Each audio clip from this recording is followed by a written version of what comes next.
किसी भी सिचुएशन को पकड़ के ऐसा गाना बनाते हैं कि सब हैरान हो जाते हैं और वो टिकटॉक पर चंद घंटों में वायरल हो जाता है। सांडू मेरे रहंदे मैनू अखां कढ दे, साले भैन हथों कुटवाना चाहते ने। तेरे सौहरिया ने किता ऐसा जादू तेरे ते, तू रन मुरीद हो गया, बस रह गया बीवी ते। घर वाले ने कही था ब्याह करा दे, लेकिन ब्याह नहीं हो रहा। अबू ने कहा टांगे तोड़ दूंगा जो कुड़ियों के चक्करों में पड़ा, मैं पुत तेनू सीधा कर दवांगा।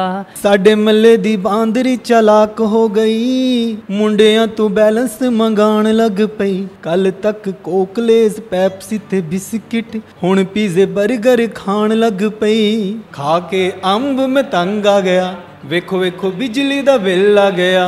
2000 मिल गए, नवा घर बनावांगे, गड्डी नवी लावांगे, टैंकी फुल करावांगे। बड़ा ही खिलाया तेनू पैसा ते थे लाया, जेबां खाली कीतियां तू साडियां। एक मझ खड़ी मेरी वाड़े विच, जदों दिल करे मैं चोले नानी मैं दोधी। एक नंबर दाया कड पानी चूवी, क्यों ले नानी मैं दोधी।